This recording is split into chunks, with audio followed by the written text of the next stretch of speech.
शहडोल और रीवा संभाग, जो हमारा घर परिवार है 30 सीट है, उन सभी जगहों पर मेरा ये प्रयास होगा कि भारतीय जनता पार्टी का एक एक बूंद जितना काट सकूं उतना काटने को और भारतीय जनता पार्टी को निपटाने का काम करूं।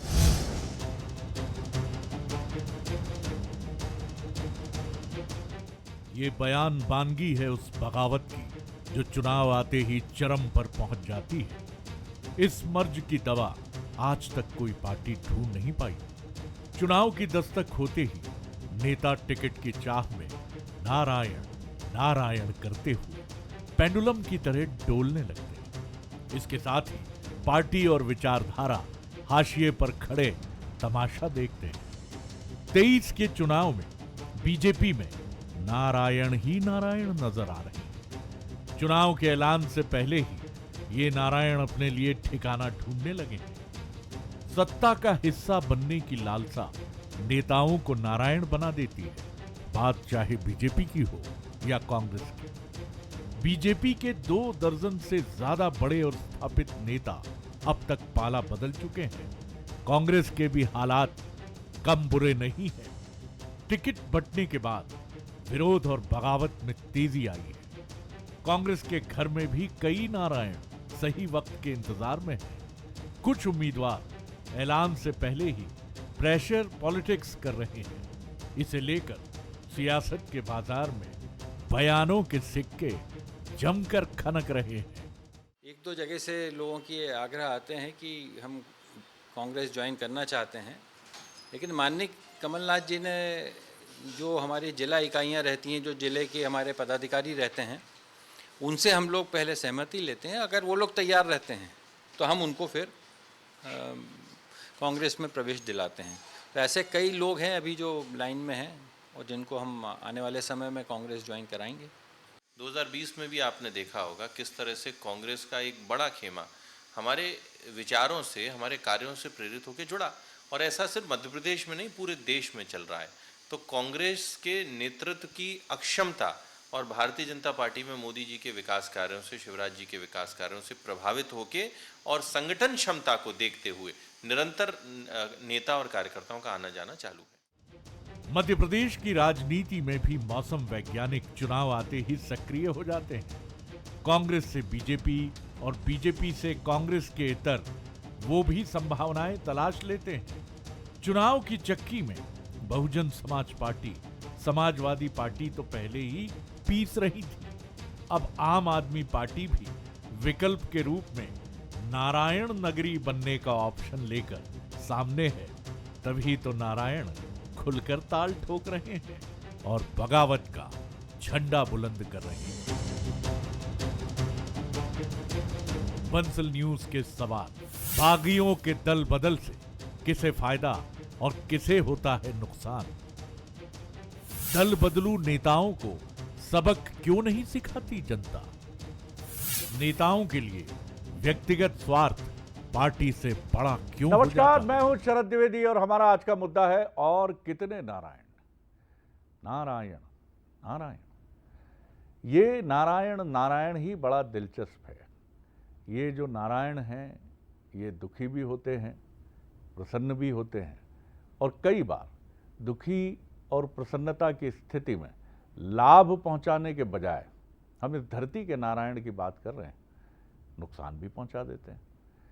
और जिस तरह से भारतीय जनता पार्टी और कांग्रेस अपने टिकट की अंतिम सूचियां आने के ठीक पहले अब खड़े हैं, उसके भले ही कांग्रेस की सूचियां अभी ना आई हों, एक भी नाम ना जाहिर हुआ हो, लेकिन ये सब जानते हैं कि 20 अक्टूबर के पहले पहले, बहुत हुआ तो 2-4 दिन और आगे से ही, उसके पूरे नाम सामने होंगे। यही स्थिति कांग्रेस की है।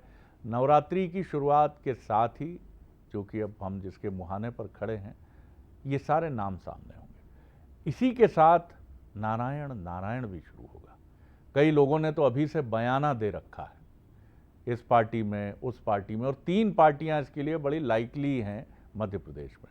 समाजवादी पार्टी और बीएसपी तो पहले से फेवरेट है कि कहीं कोई ठिकाना नहीं, आ जाइए इधर, हमारा दरवाज़ा खुला है, और उसके लिए कई और ऑप्शन भी रहते हैं। और अब एक और ऑप्शन है आम आदमी पार्टी का, वहाँ जाने का विकल्प भी खुला हुआ। निर्दलीय के अलावा ये 3 विकल्प आपके पास मजबूत पार्टियों के हैं। तो निश्चित तौर पर इस समय जबकि मुख्यमंत्री निवास पर सीएम शिवराज सिंह चौहान वरिष्ठ नेताओं के साथ बैठे हैं, एक दिन पहले भी बैठे थे और लगातार कहीं ना कहीं चाहे कमलनाथ जी हों या शिवराज जी हों बैठकें लगातार चल रही हैं। और इन बैठकों में अब चिंता नारायण की है कि ये नाराज होके गए तो उधर कौन आएगा और ये इधर आए तो इधर से इनके आने से क्या इम्पैक्ट आएगा और किस तरफ तमाम चीज़ें कहीं उलझन की तरफ तो नहीं जाएंगी। यानी रूठों को मनाना। तमाम बड़े नाम हैं, अनूप मिश्रा जी की चर्चा है बीजेपी में, पारस जैन साहब की बात हो जाती है, उज्जैन से अगर हम बात कर लें, तमाम चीज़ें हैं, आज बात करेंगे इसी पर। और कांग्रेस के लिए भी ये चुनौती कम नहीं है, टिकट कटे कि नारायण नारायण, इसी पर बात करेंगे। जो मेहमान हमारे साथ हैं उनसे मिल लीजिए। डॉक्टर हितेश वाजपेयी हैं, प्रदेश प्रवक्ता, सीनियर लीडर, पूर्व अध्यक्ष नागरिक आपूर्ति निगम, बहुत स्वागत सर। अवनीश बुंदेला जी हैं, उपाध्यक्ष कांग्रेस मीडिया विभाग, प्रखर नेता, युवा नेता कांग्रेस के। जगदीश द्विवेदी जी हैं, वरिष्ठ पत्रकार, अपनी विश्लेषणात्मक चमकती आंखों के साथ, जो एक भेदक दृष्टि के साथ मध्य प्रदेश के चुनावी इतिहास को अपने भीतर समा कर रखते हैं, उनका भी मैं बहुत स्वागत करता हूं। जी, हमारे साथ फ़ोन पर जुड़े हुए हैं मनोज सैनी जी हमारे साथ हैं। मनोज, एक छोटा सा ओवरव्यू मुझे बताइए। सीएम हाउस में बैठक चल रही है, अनूप मिश्रा जी का नाम है, नारायण कुशवाहा जी का नाम है, ग्वालियर दक्षिण उलझा ही हुआ है पेंच, पश्चिम को लेकर भी तरह तरह की चर्चाएं हैं। निश्चित तौर पर चुनाव देना आसान है, चुनाव देने के बाद की परिस्थितियों को मैनेज करना बहुत कठिन है। एक छोटी टिप्पणी आपकी। जी बिल्कुल सर जी, इस वक्त तो बैठक चल रही है और बैठक में कई महत्वपूर्ण मुद्दों पर चर्चा होना है। एक बड़ी खबर ये भी है कि 16 तारीख को भारतीय जनता पार्टी की जो 5वीं सूची है वो दिखाई दे सकती है और जिसको इशारा करना चाहिए, जहां जिनको एक तरह से कहा जाए जिनका टिकट कट सकता है, उनको अपने तरह से वरिष्ठ नेताओं के माध्यम से एक तरह से इशारा करा दिया गया है, इसीलिए नारायण नारायण है। दूसरी तरफ कुछ नए लोगों को मौका और जो विधायकों को मैदान में आना है अब वो भी मैदान में दिखाई दे रहे हैं, मतलब एक तरह से इशारा कर दिया गया। लेकिन ये सूची जो आएगी बड़ी दिलचस्प सूची आने वाली है जिसको लेकर बैठक चल रही है और यही कांग्रेस की भी तरह कांग्रेस की सूची भी 100% कल आने वाली, जिसमें करीब 140 लोगों के नाम होंगे। यानी दोनों तरफ तैयारियां हैं, वहां के नारायण यहाँ आएंगे और यहाँ के नारायण वहां जाएंगे। तो इस तरह दोनों दलों में चिंता का विषय भी है, लेकिन इस बात को लेकर तैयारी कर ली गई है कि जितना सरप्राइज होना है या जहां से जिस तरह की स्थितियां बनेगी, और इसीलिए इस वक्त जो बैठक चल रही बहुत ही महत्वपूर्ण बैठक है। बैठक के बाद भी बहुत सारे आज चीजें सामने आने वाली, बहुत स्पष्ट होने वाला है कि भारतीय जनता पार्टी किस लाइन पर आगे बढ़ने वाली है, कांग्रेस का क्या। जी, बहुत शुक्रिया मनोज जी इस अपडेट के लिए। तो 140 और बीजेपी की 5वीं सूची दोनों नवरात्रि के पहले दिन संभावित हैं। रविवार का दिन बहुत महत्वपूर्ण होगा, इस लिहाज से आपको निगाह रखनी होगी। जगदीश जी, मैं आपकी तरफ आता हूँ। पुरानी आज़ादी, जंगे आज़ादी के दौरान का वो गीत, गज़ल जो भी समझे हम उसको, सरफरोशी की तमन्ना अब हमारे दिल में है, देखना है जोर कितना बाजुए कातिल में है। क्या कहेंगे आप, क्या सूरत हाल है? जी जगदीश जी। जी जी शरद जी, देखिए शरद जी, चुनाव जब जब आता है तो हम और आप लंबे समय से चूंकि पत्रकारिता में हैं और अपन बहुत चुनाव देखे हैं, चुनाव जब जब आता है तो ये भागम भाग कहो आप इसको, ये भागम भाग की स्थिति बनती है। क्योंकि अब बहुत सीधी सी बात है, चुनावी राजनीति हर नेता करना चाहता है और राजनीति में आने का मतलब ही है कि उसे टिकट पाना है, विधायक बनना है, सांसद बनना है। तो ऐसे में ये बहुत लाजिमी है कि जिसे टिकट नहीं मिलता है वो पाला बदलता है। वो पाला वो लोग ज्यादा बदलते हैं, मेरा अपना मानना है कि जिनके दिमाग में ये होता है कि उनमें खुद में भी कोई दमखम है, एक बात। और दूसरी बात ये कि बीजेपी में हमको अभी ज्यादा खटबड़ाहट दिखाई दे रही है। उसका कारण है कि बीजेपी के चूंकि 125 से ज्यादा नामों की 136 या 138 नाम चूंकि सामने आ चुके हैं, तो स्वाभाविक सी बात है जहां ज्यादा नाम सामने आ गए हैं वहां खटबड़ाहट ज्यादा है। जहां तक जैसे आपने ग्वालियर की बात की, क्योंकि ग्वालियर चंबल इस बार बीजेपी के लिए बहुत पेचीदा है, बहुत उलझा हुआ है। अभी कांग्रेस की जो सूची आनी है जिसको कल की बात कर रहे हैं, मेरे सूत्र शायद ये बता रहे हैं कि सूची परसों तक टल सकती है, 128 नामों की सूची होगी वो।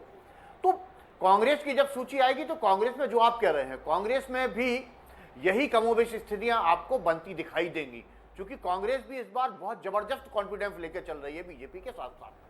तो जो आप नारायण नारायण की बात कर रहे हैं, तो ये नारायण नारायण जो है, आपको हर चुनाव में नारायण नारायण दिखता है।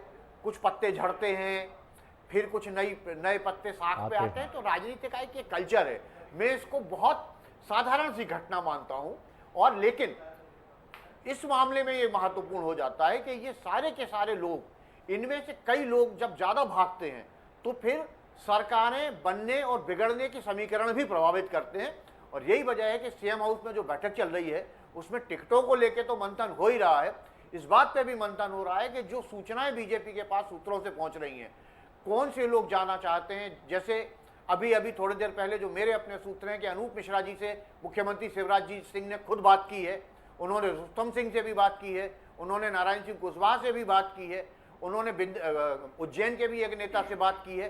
तो बातचीत सीएम हाउस में इसी मुद्दे पे चल रही है और टिकटों पे भी बातचीत हो रही है। क्योंकि कल भाजपा की केंद्रीय चुनाव समिति की बैठक है, तो निश्चित रूप से प्रदेश से जो भी सजेशंस जाएंगे उनको उसमें मेंशन किया जाएगा। शरद जी, बिल्कुल आपने सही कहा। और एक 80 या 70 के दशक की फिल्म का गीत मुझे याद आता है कि रूठे यार को मनाना मुश्किल है।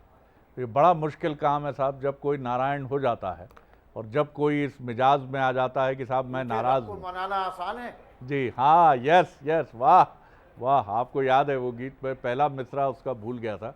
अवनीश जी, आपने सुनी सारी बातें। जगदीश जी एक राजनीतिक विश्लेषक के नाते ये भी कहते हैं कि कोई बहुत बड़ी घटना नहीं है, लेकिन घटना बड़ी तब हो जाती है जब रायता बहुत अधिक फैल जाता है, रूठों को मनाने में नाकामयाबी हो जाती है, या वो रूठे मनाए हुए दिखते हैं लेकिन भीतर से गहरे रूठे होते हैं, नुकसान पहुंचाते हैं। आप किस तरह देखते हैं? जी शरद जी, नारायण की बात चली तो मैं तो यही कहूँगा, जो आजकल एक गीत चलता है, गीत से ही शुरू करता हूँ कि पता नहीं किस रूप में तुझको नारायण मिल जाएगा। ये गीत बड़ा चलता है आजकल। और सर जी, हो सकता आने वाले समय आपको दिखे कि और कितने यदुवंश और कितने मिश्रा और कितने भार्गव, ये शरद जी बहुत होने वाला है। क्योंकि बीजेपी अपने 150 ज़्यादा सीटों का ऐलान कर चुकी हो, हमारी अभी एक भी नहीं हुई। तो मतलब ऑप्शन हमारे नेताओं के बंद हो चुके हैं। मैं साफ कहूँ अगर आपको, बीजेपी के नेताओं के ऑप्शन बहुत ज़्यादा पूरे 230 पर खुले हैं। और सर जी, सबसे बड़ी बात, मैं अभी मीडिया प्रमुख बीजेपी के अग्रवाल जी को सुन रहा था, आशीष जी को, तो उनकी सुनकर मुझे बड़ा अपरिपक्व लगा कि वो कह रहे 2020 में एक बड़ा धड़ा हमारी विचारधारा से सहमत होकर टूट के आया था। वो शायद भूल रहे कि वो सत्ता के लालच में आया था। वो शायद भूल गए बताना कि वो सत्ता के लालच में आया था। और आज ये जो आ रहे हैं, चाहे वीरेंद्र रघुवंशी जी हों या नारायण त्रिपाठी जी हों, ये सत्ता के लालच में नहीं आ रहे हैं। ये आप देखें, कोई मंत्री पद पाने के लिए नहीं आ रहा। वहाँ तो शरद जी ऐसा हुआ था कि बेंगलोर के रास्ते गए थे, यहाँ से तो गायब थे। आप देखें, वो इसी मध्य प्रदेश की भूमि पर डंके की चोट पर पार्टी छोड़ रहे हैं, इस्तीफा दे रहे हैं और दूसरी पार्टी ज्वाइन कर रहे हैं। तो पहली बात शरद जी, और सबसे बड़ी बात ये है, आज नारायण त्रिपाठी अगर दल छोड़ रहे हैं, अगर दूसरा दल ज्वाइन कर रहे हैं तो अपन चर्चा करें। लेकिन सर जी, मुझे वो वाक्य भी याद है 2016-17 के आसपास का, कि 2013-14 के खुले तौर पर शिवराज जी ने कहा था, त्रिपाठी जी पार्टी छोड़िए, क्या कर रहे हैं। मतलब मैयर की बात है। उसके बाद बड़ी बड़ी घोषणाएं हुई थी मैयर में शरद जी, लेकिन कहीं कुछ नहीं हुआ। तो उसके बाद इन्होंने बिंद की मांग उठाई। तो अगर आप विकास की बात करते हैं तो कहीं ना कहीं ये पीछे क्यों छूट जाते? आपका ही व्यक्ति, जिसको आपने इतनी डंके की चोट पर अपनी पार्टी, खुद मुख्यमंत्री ने खुले तौर पर जनता के बीच आमंत्रित करके उसको शस्त्र दिलाई हो, अगर आज वो विधायक आपका साथ छोड़ रहा है और पिछले कई सालों से आपसे निरंतर नाराज है, विंद की मांग कर रहा है, अलग जिले की मांग कर रहा है, सर जी कहीं ना कहीं बताता है कि लेक ऑफ कोऑर्डिनेशन, आप क्या कहीं ना कहीं लीडरशिप की कमजोरी। और सही बात है सर जी, जब आप सांसदों को और केंद्रीय मंत्रियों को बुलाने लगेंगे चुनाव लड़ने के लिए, तो बेचारे विधायकों को तो लगेगा कि हमारा भविष्य तो खतरे में। लेकिन ये नारायण आपके होते तो यही सारे सवाल आपकी तरफ होते। सर जी, लेकिन मैं ये कह रहा हूँ, नारायण आगे आपको आगे हो सकता है अपन एक आध दिन चर्चा करें और कितने यदुवंश और कितने भार्गव। बिल्कुल, डॉक्टर हितेश वाजपेयी। देखिए, मैं इसको बहुत सहजता से लेता हूँ शरद जी, और जब भी चुनाव आते हैं तो ये चुनावी लीलाओं का हिस्सा है, और इसीलिए इसको बहुत राग द्वेष से नहीं देखा जाना चाहिए। आपके हिसाब से बिल्कुल ठीक है कि इसके समीकरण जो रहते हैं उसके ऊपर प्रभाव हो सकते हैं, लेकिन देखिए, किसी भी व्यक्ति का किसी दल के साथ जुड़ना ये उसका स्वविवेक होता है, और मैं तो बल्कि ऐसे लोगों को और अच्छा मानता हूँ, ईमानदार मानता हूँ कि कम से कम वो दल में रह के तो दलदल नहीं करते हैं। तो ये तो अच्छी बात है कि आपके अंदर एक क्लैरिटी है। और कुछ लोगों का स्वभाव रहता है, भाई कुछ लोग ऐसे रहते हैं जो बार बार दल बदलते हैं, और बिल्कुल ठीक कहा इन्होंने, भाई कांग्रेस में वो लोग जा रहे हैं जिनको मंत्री थोड़ा ना बनना है, क्योंकि कांग्रेस की सरकार ही नहीं बननी है। तो भारतीय जनता पार्टी में जो लोग आ रहे हैं उनको मंत्री बनना है, तो इसलिए आ भी जाते हैं। अभी आप 230 की टिकट डिक्लेयर होने दीजिए कांग्रेस की, तो बहुत सारे लोग भाजपा भी ज्वाइन करेंगे। और आपके भी रोस्टर में कई नाम मैं देख रहा हूँ कि हैं, ऐसा नहीं कि नहीं है, जो भारतीय जनता पार्टी ज्वाइन करने वाले हैं। पर इसको बहुत बहुत सिंपली लेना चाहिए, और चुनाव की लीलाओं का ये हिस्सा है। और चूंकि ये नारायण की ही लीला है, जगत नारायण की लीला है, तो इसको आप बहुत नेगेटिवली ना लें। और इसके जो कारण रहते हैं वो छुपते नहीं हैं, सबके अपने अपने कारण हैं। कोई किसी कारण से आता है, कोई इमोशनल, कोई रैशनल, सब अपने हिसाब से इसको निर्णय को लेते हैं। इससे दल बहुत अफेक्ट होते हों ऐसा नहीं है। चुनाव परिणाम कहीं कहीं अफेक्ट हो सकते हैं, तो उसके लिए हम लोग तैयार हैं। जगदीश जी, बड़ी महत्वपूर्ण बात कही है डॉक्टर हितेश वाजपेयी ने। उसके मर्म को जो समझ लेगा वो सत्य तक पहुंच जाएगा। बहुत महत्वपूर्ण बात उन्होंने कही है। जो बात सही है कि जो जो सो रहा है उसको जगाना आसान है, लेकिन जो सोने का स्वांग कर रहा है उसे कैसे जगाएंगे। पार्टी के भीतर जो तथाकथित असंतुष्ट होते हैं और बने रहते हैं, क्योंकि उन्हें मालूम है कि यही रहकर वो बार्गेनिंग कर सकते हैं, और हर पार्टी में हैं ऐसे लोग। असली खतरा उनसे रहता है, ये तो सामने आ जाते हैं, आप इनको पहचान लेते हैं, क्योंकि ये इतने जज्बाती होते हैं, या दूसरा शब्द इनके लिए होता है मौका परस्त। इन दोनों की वजह से ये बहुत जल्दी पहचान में आ जाते हैं। लेकिन उनको आप कैसे पहचानेंगे जो आपके साथ चल रहे हैं, जो आपके साथ बैठकों में बैठ रहे हैं, जो रणनीति बना रहे हैं, लेकिन वो रणनीति किसकी है, किसी से छिपी नहीं है। तो ये खतरा किस पार्टी के लिए ज्यादा है, जगदीश जी? देखिए शरद जी, पहली चीज तो ये कि राजनीति अब नीति, नियत और निष्ठाओं की नहीं बची है, ये तो खत्म हो गई बात। राजनीति में नीति, नियत और निष्ठा, ये तीनों चीजें केवल बोलने में अच्छी लगती हैं, व्यवहार में इनका पालन कहीं नहीं होता। सिद्धांत राजनीति में लगातार तिरोहित हो रहे हैं। राजनेता का स्वरूप बदल गया है। आप देखिए, राजनेता आजकल उपदेश देता है, जैसे मंत्री जो बन जाएगा वो उपदेश देने लगता है समाज को। वो वादे नहीं करता, वो बहुत सारी चीजें नहीं बोलता, वो उपदेश देता है, आपको ऐसा करना चाहिए, वैसा करना चाहिए। और राजनीति जो आपने कहा, तो जो आप कह रहे हो कि मौका परस्ती की राजनीति है, और ये जो आप देख रहे हैं चाल चलन जो सब ये सामने आ रहे हैं, जिनके नाम सामने आ रहे हैं, क्योंकि राजनीति अब पद की है। राजनीति में हमें पद चाहिए, दल कोई भी हो चलेगा, पद हमें चाहिए, पद हमारे लिए जरूरी है।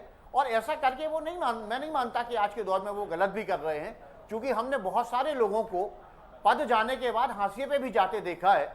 और अब राजनीति में खो-खो का सिद्धांत जो पहले चलता था वो ज्यादा बढ़ गया है शरद जी। लेकिन ये बात भी सही है आपकी कि ये पार्टी के अपने हालांकि व्यक्तिगत मसले होते हैं, जिनके लिए आप कह रहे हो कि यार डॉक्टर साहब ने इशारा किया कि वो दल में रह के दलदल ना मचाएं, क्योंकि दल में रह के दलदल मचाने वाले निश्चित रूप से ज्यादा घातक होते हैं। लेकिन उसके लिए पार्टी में एक सिस्टम बना हुआ है, वो डैमेज कंट्रोल का जिसको हम कहते हैं, वो डैमेज कंट्रोल हो जाता है। लेकिन प्रभावित ये इसलिए ज्यादा करते हैं, मैं इनको महत्वपूर्ण इसलिए मानता हूं कि ये सीधे सीधे पार्टी के चुनावी अंक गणित को प्रभावित कर देते हैं, चुनावी गणित को बिगाड़ देते हैं। इसलिए ये चिंता है, इसलिए सीएम हाउस का मंथन है, और भी जो मंथन हो रहे हैं वो इसलिए ज्यादा हो रहे हैं शरद जी। बिल्कुल आपने ठीक कहा, ये काफ़ी इंपॉर्टेंट बात है। अवनीश जी, ये ज़्यादा महत्वपूर्ण बात है कि पार्टी के भीतर रह के मुस्कुराने वाले ज़्यादा चोट पहुंचाते हैं पार्टी को। खैर, पार्टी उनसे निपटने का मैकेनिज्म भी ढूंढे, और कहीं महत्वाकांक्षाओं के नियंत्रण की तरफ भी तो बढ़े, कहीं एक हायरार्की डिसीजन भी तो हो, कहीं कुछ चीज़ें ऐसी भी तो तय हों जो बड़ी मुश्किल दिखती हैं लेकिन है नहीं उतनी मुश्किल। दरअसल आप यानी राजनीतिक दल उसको तय ही नहीं करना चाहते हैं, क्योंकि वो बहुत जटिल सवाल हैं। किसी से कैसे कहा जाए कि अब आप चलिए साहब, बहुत हो गया, आप 5 बार के विधायक हैं, 3 बार के विधायक हैं, अब अवनीश बुंदेला भी हैं, अब डॉक्टर हितेश वाजपेयी भी हैं। यही तो सबसे बड़ा यक्ष प्रश्न है। 7 बार, 8 बार, 9 बार। शरद जी, मुझे 1 मिनट इसमें एक बात बिल्कुल, बोलिए जी जी। मुझे एक बात ये कहनी है, राजनीति में हम कोई सिस्टम क्यों नहीं बनाते? ठीक अफसरशाही में सिस्टम है भाई, प्रशासन में एक सिस्टम बना हुआ है, न्यायपालिका में एक सिस्टम बना हुआ है, कि राजनीति सारे सिस्टमों से क्यों मुक्त है? क्यों नहीं हम कोई ऐसी नीति लाते, क्यों नहीं हम कोई ऐसा विधान बनाते कि भाई साहब आप 4 बार से ज्यादा विधायक नहीं बन सकते हैं, 4 बार आप बन गए, अब आप बैठिए, अब दूसरा आदमी आएगा। एक 7-7 बार के विधायक, 8-8 बार के विधायक, 9-9 बार के विधायक, ये राजनीति की मृत तृष्णा कब खत्म होगी, क्योंकि पदों का मोह कब तक चलेगा। कोई ना कोई नीति राजनीति, और इसके लिए आगे राजनीतिक दलों को ही आना पड़ेगा, सिर्फ उससे जीत हर कीमत पर। इस सिद्धांत को छोड़ना पड़ेगा, एक नियम बनाना पड़ेगा कि जो आदमी 3 बार एमएलए रह चुका, जो 4 बार एमएलए रह चुका, बिल्कुल, अब जी, उसे पार्टी जी, टिकट नहीं देगी। बहुत- जब तक जी, ये नहीं होगा जी, तब तक डॉक्टर हितेश वाजपेयी और अवनीश बुंदेला जी जैसे युवा कब आगे आएंगे? अवनीश जी, ये भी 50 अवनीश जी। साल की उम्र पार कर रहे हैं, 45 साल की उम्र पार जी, कर रहे जी, हैं। जी। क्या ये केवल मतलब वो एक मानक है, मैं जिनका आप नाम मन ले रहा की हूं। बात कह रहे हैं, बहुत सारे जी, लोग हैं, हाँ, जी, इनको जी। कब मौका मिलेगा राजनीति में? अवनीश जी सर जल्दी। मैं एक स्पष्ट बात कहूं, मतलब मैं वैसा नहीं कि कोई लाग लपेट राजनीति, मैं खुद बता रहा हूँ 2013 देखा, 18 नज़दीक से देखा, 8 का चुनाव, कभी शिवराज जी को इतना हमने कमज़ोर नहीं देखा। शरद जी बड़ी ईमानदारी से, मैं संजीदगी से बात कह रहा हूँ।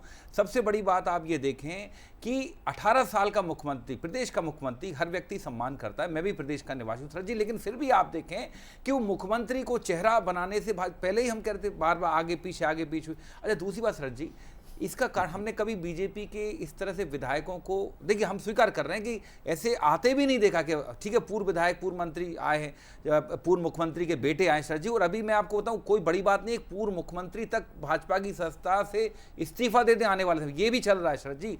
हमने इसलिए, क्योंकि इसका रीज़न है शरद जी कि इस बार शिवराज जी ने चुनाव बहुत प्रचार जो था बहुत पहले शुरू कर दिया था, इससे कई सारे जनहित के मुद्दे, अपने साथी विधायकों की समस्याएं पीछे छूट गईं।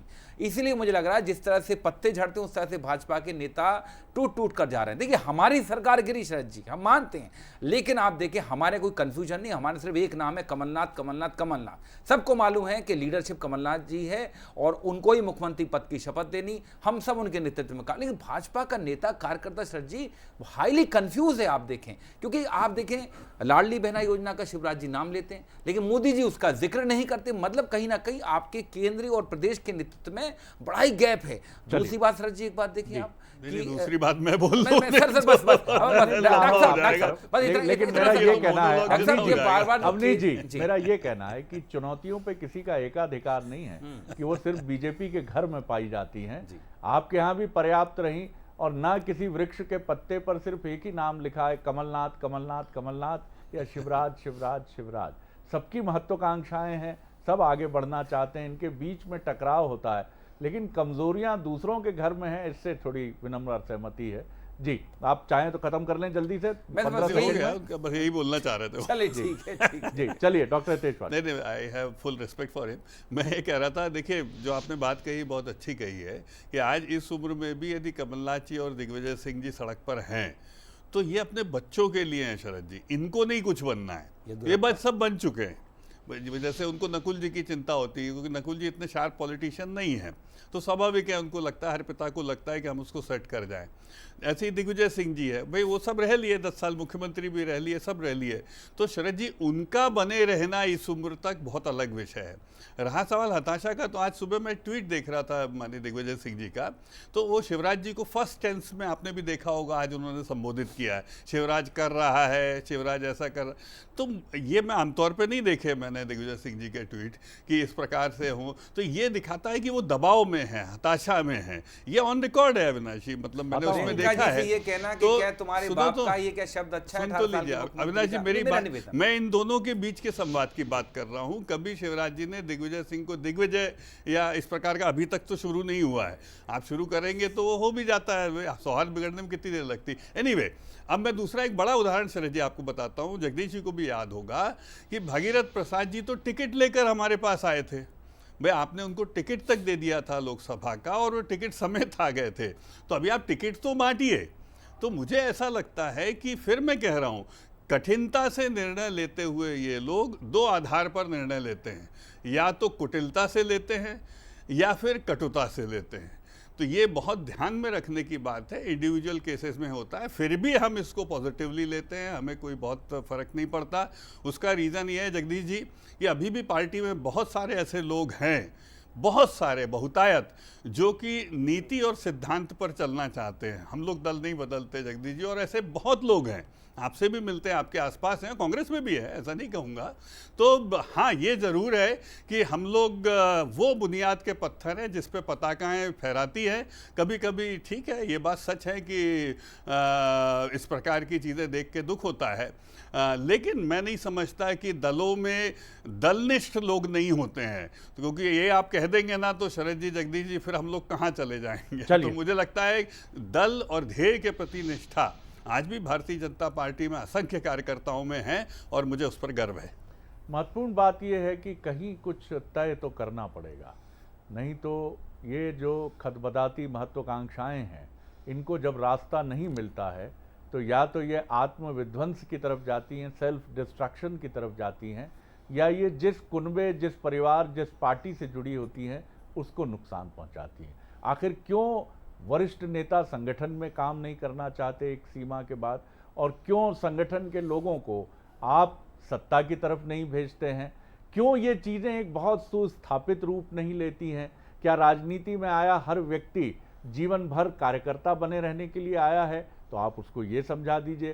क्या वो सिर्फ प्रवक्ता का धर्म निभाने आया है? तो उसको ये समझा दीजिए। इन तमाम चीज़ों के बीच में राजनीति का ग्लैमर बहुत किया जाता है, लेकिन माफ़ कीजिएगा साहब, ये बॉलीवुड के या हॉलीवुड के ग्लैमर से कम नहीं है, जहाँ ऊपर बहुत कुछ चमकता है लेकिन अंदर की जो पीड़ा है एक संघर्षरत अभिनेता और राजनेता की, वो ना आपको दिखती है न किसी और को दिखती है। हम पत्रकारों को उसकी झलक और कई बार उसकी अंदरूनी झलक मिलती है, इसलिए हम लोग द्रवित भी होते हैं और कई बार हमारी लेखनी और हमारी वाणी उसके पक्ष में प्रस्फुटित भी होती है।